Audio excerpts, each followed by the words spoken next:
Hey guys, my name is Aiden Williams-Dale, and I'd like to talk to you guys about how the desert locust species is affected by climate change.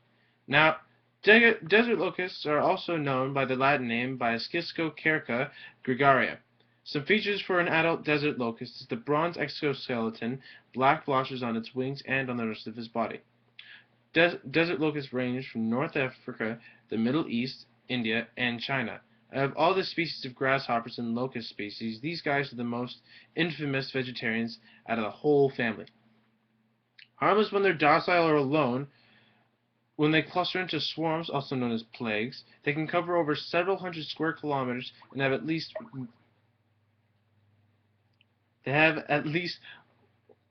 or more 35 to 40 million bugs in a swarm.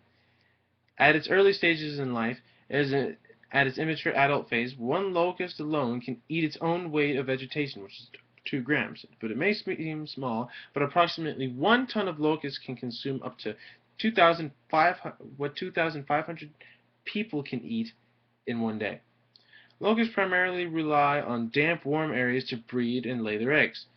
With all the anthropogenic greenhouse gases that are being put up into our atmosphere, such as carbon dioxide, methane, nitrous oxide, and chlorofluorocarbons, they've caused abnormal weather patterns, causing the increase of temperatures and abnormal rainfall in drier countries.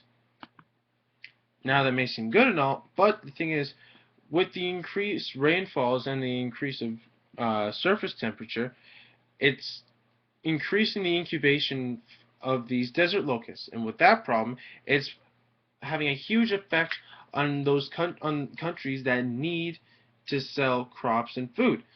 It's one of their main sources of income for the country, and it's a way of life for a lot of people in those third world areas. So my point is that with us increasing our anthropogenic greenhouse gases, which is greenhouse gases caused by us, we've created the population for the desert locust to increase and be catastrophic to countries where they were never as much of a big deal as they are now.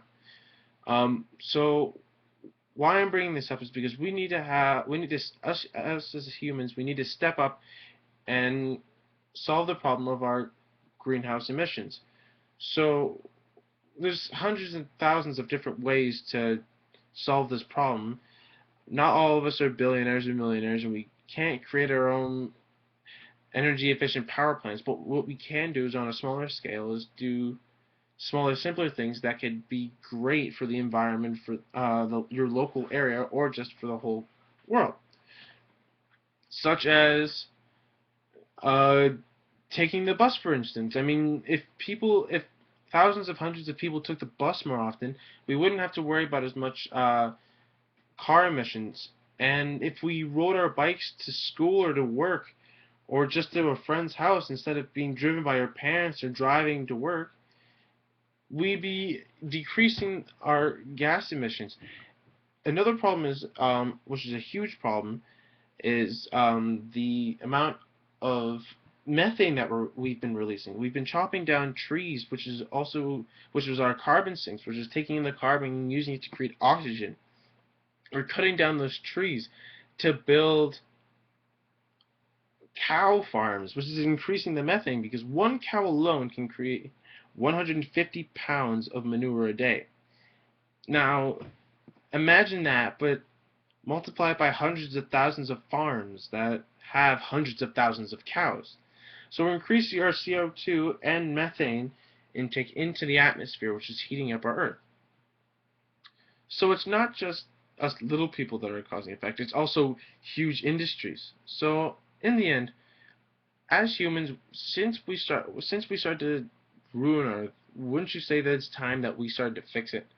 So, as I said before, I mean, take the bus or ride a bike to school. I mean, it's not that hard. Plus, it's good for your body.